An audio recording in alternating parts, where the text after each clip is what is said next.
ಈ ಕೇಸ್ಗೆ ದೇವ್ರು ಕೊಟ್ಟ ಮೊಟ್ಟ ಮೊದಲ ಎವಿಡೆನ್ಸು ಈ ಕ್ಯಾಮ್ರಾ ಸರ್. ಆ ದುರಂತದ ಹಿನ್ನೆಲೆನ ಕಂಡುಹಿಡಿಯೋದಕ್ಕೆ ಇದು ಸಾಕು ಅನ್ಸುತ್ತೆ. ಇದರಲ್ಲಿರೋ ಕ್ಯಾಸೆಟ್ಟು ಸ್ವಲ್ಪನೂ ಡ್ಯಾಮೇಜ್ ಆಗದೆ ನನಗೆ ಬೇಕು. Okay sir. ಹಾಗೆ ಒಂದು VHS ಕಾಪಿ ಮಾಡಿಸಿ. Okay sir. Girish, yes sir. ನೀವು ಹತ್ರನೇ ಇದು ಮಾಡಿಸ್ಕೊಂಬನ್ನಿ.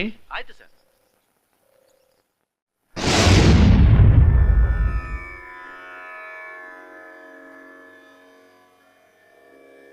ಡೆಲ್ಲಿಲಿ ಅಷ್ಟೊಂದು ಕೆಲಸದಲ್ಲೂ ನೀನಿದನ್ನೆಲ್ಲ ಮರ್ತಿಲ್ವಾ? ಅದು ಹೇಗೆ ಸಾಧ್ಯ? ಊಟ ನಿದ್ದೆ ಇಲ್ಲದೆ ಇದ್ರೂ ಕೂಡ ನೀವು ಹೇಳ್ಕೊಟ್ಟಿದ್ದ ಶ್ಲೋಕಗಳು, ವೇದ ಮಂತ್ರಗಳು ನನ್ನ ರಕ್ತದಲ್ಲಿ ಬೆರ್ತೋಗಿದೆ. ಅದು ಮರಿಬೇಕು ಅಂದ್ರೆ ನಾನು ಉಸಿರೇ ನಿಂತು ಹೋಗ್ಬೇಕು. ಅದೆಲ್ಲಿ ನಿಮ್ಗೇನಾಗಿದೆ? ನನ್ನ ಮನಸ್ಸನ್ನ ಹಿಂದೆಯಿಂದ ಯಾರೋ ಎಳೆಯೋ ಹಾಗಾಗ್ತಾ ಇದೆ. ನನಗೂ ಅಷ್ಟೇ ಅಪ್ಪ. ಎಲ್ಲಾದ್ರೂ ಹಿಂದೆ ಯಾರ್ದು ನೆರಳು ನಿಂತ ಹಾಗನ್ಸುತ್ತೆ. ಅದು ಮನುಷ್ಯ ಶಕ್ತಿ ಅಲ್ಲ, ಬೇರೆ ಏನು. ನೀವು ಮನಸ್ಸು ಮಾಡಿದ್ರೆ ಅದು ಕಂಡು ಹಿಡಿಯಕ್ಕಾಗಲ್ವಾ? ದುರ್ಗಾದೇವಿಗಿಂತ ಯಾವ ಶಕ್ತಿನೂ ಇಲ್ಲ ಈ ಭೂಮಿ ಮೇಲೆ. ನಾನೊಮ್ಮೆ ಪ್ರಯತ್ನ ಮಾಡ್ತೀನಿ ಅಮ್ಮ.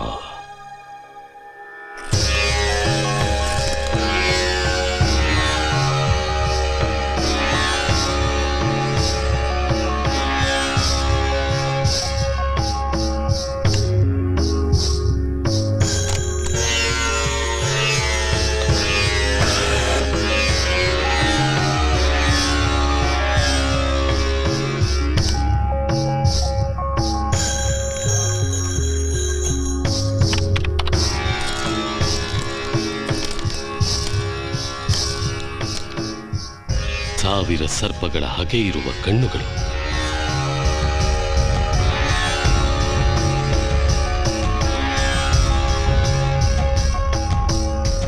ಪೂರ್ಣಚಂದ್ರ ಮಿಂಚುವ ಹಾಗೆ ಮಿಂಚು,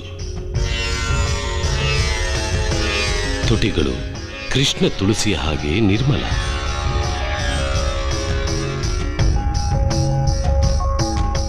ಹೂವಿನ ಗೊಂಚಲ ಹಾಗೆ ಅವಳ ಜಡೆ,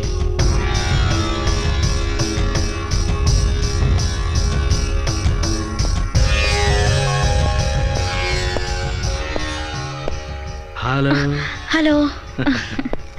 ಸ್ವಲ್ಪ ಟೀ ತರ್ಲಾ? ಹಾ.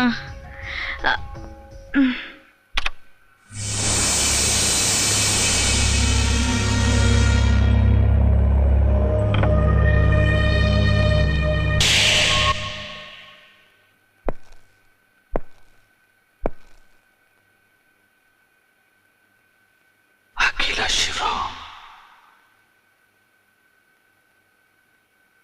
ಏನ್ ನೋಡ್ತಿದ್ದೀರಾ? ಅಪ್ಪ ಹೇಳಿದ ಗುರುತಿಟ್ಕೊಂಡು ಸುಮ್ಮನೆ ಟ್ರೈ ಮಾಡಿದೆ. ಸರಿ ಇದೆಯೋ ಇಲ್ವೋ ಅಂತ ಗೊತ್ತಿಲ್ಲ. ಈ ತರ ರೂಪ ಇರೋರೇ ಈ ಪ್ರಶ್ನೆಗಳ ಹಿಂದೆ ಇರೋದು ಅಂತ ಕಾಣಿಸುತ್ತೆ.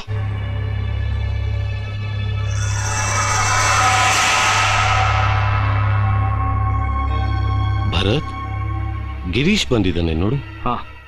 ರೀ ಟೀ ಆಮೇಲೆ ತಗೋತೀನಿ. ಅಪ್ಪ, ಅವರಂತೂ ಕುಡಿಲಿಲ್ಲ. ನೀವು ಕುಡೀರಿ, ನಾನು ಅವ್ರಿಗೆ ಬೇರೆ ತರ್ತೀನಿ. ಆಯ್ತಮ್ಮ.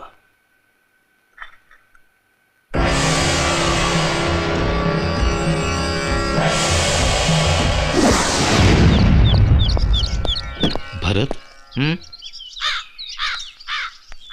ಯಾವ ಕಡೆ ಹೊರಟಿದ್ಯಾ ಭರತ್? ಅದು ಅಖಿಲ ಶಿವರಾಮ್ ಮನೆಗೆ. ಬೇಡ ಅನ್ಬೇಡ, ನಾನು ಬರ್ತೀನಿ.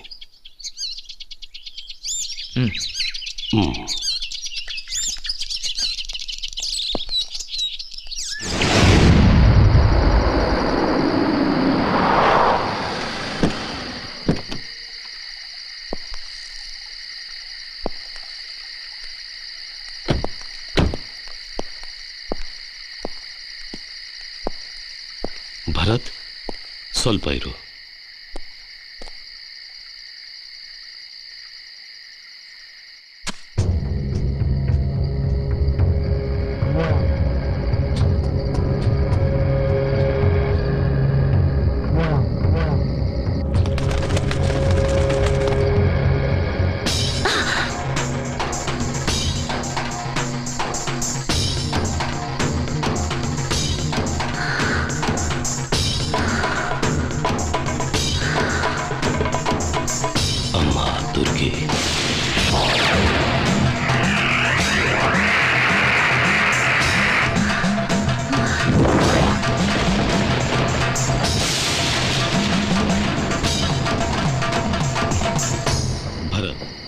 ನಾನು ಹೇಳೋದನ್ನು ನಂಬೋದಕ್ಕೆ ಕಷ್ಟ ಆಗ್ಬೋದು, ಆದರೆ ಇದು ಸತ್ಯ. ಈ ಕೇಸು ನಿನ್ನ ಜೀವನವನ್ನು ಒತ್ತೆ ಇಟ್ಟು ಆಡುವ ಆಟ, ಆತ್ಮ ಮತ್ತು ಆಯಸ್ಸು ಇಟ್ಟು ಆಡುವ ಆಟ.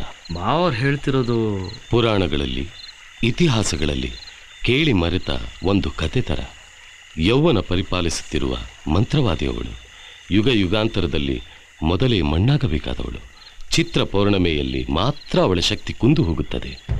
ಆ ದಿನ ಅವಳು ಪಂಚಭೂತಗಳ ಸಾಕ್ಷಿಯಾಗಿ ತನ್ನ ಶರೀರಕ್ಕೆ ಬಲಿಕರ್ಮದಿಂದ ಹೊಸ ರಕ್ತವನ್ನು ಆಹ್ವಾನ ಮಾಡಿದಾಗ ನವಯೌವನ ಪಡೆಯುತ್ತಾಳೆ. ಮತ್ತೆ ಅವಳನ್ನು ಯಾವ ಶಕ್ತಿಯೂ ತಡೆಯಲಾಗುವುದಿಲ್ಲ. ಅದಕ್ಕೀಗ ಏನ್ ಮಾಡ್ಬೇಕು? ಪಂಚಭೂತಗಳನ್ನು ಅವಳಿಂದ ದೂರ ಮಾಡಿದ್ರೆ ಮಾತ್ರವೇ ನಮ್ಮಿಂದ ಏನಾದರೂ ಮಾಡೋಕ್ಕಾಗೋದು. ಹೇಗೆ? ಬಲಿಪೀಠದಲ್ಲಿ ಬಲಿಕರ್ಮಕ್ಕಾಗಿ ಮಲಗಿರುವ ಒಂದು ಮನುಷ್ಯ ಜನ್ಮದ ರಕ್ತ ಸ್ವಂತ ಶರೀರಕ್ಕೆ ಆಹ್ವಾನ ಮಾಡುವ ವೇಳೆಯಲ್ಲಿ ಹೋಮಕುಂಡದಲ್ಲಿ ಬೇರೆ ಯಾವುದಾದರೂ ದೇಹದ ಬಿಸಿ ರಕ್ತ ಬಿದ್ದರೆ ಅವಳ ಮನಸ್ಸು ಒಡೆಯುತ್ತೆ. ಅವಳು ಏಕಾಗ್ರತೆಯನ್ನು ಕಳೆದುಕೊಳ್ಳುತ್ತಾಳೆ.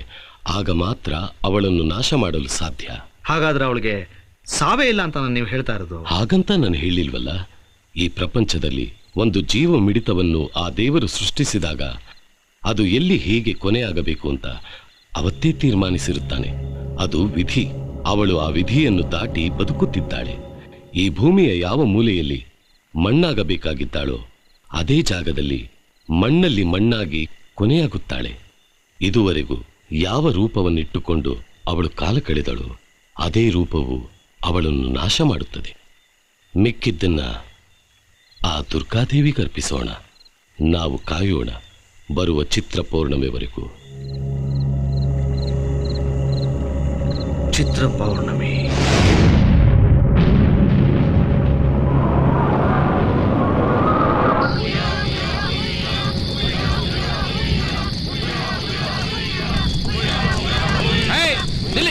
ಹುಡುಗಿ ಎಲ್ಲಿ ಎತ್ಕೊಂಡು ಹೋಗ್ತಿದ್ದೀರಾ? ಬೆಟ್ಟದ ತಾಯಿಗೆ ಬಲಿ ಕೊಡಕ್ ಹೋಗ್ತಾ ಇದೀವಿ. ಬಲಿನೂ ಇಲ್ಲ, ತಿಥಿನೂ ಇಲ್ಲ, ವಾಪಸ್ ಹೋಗಿ.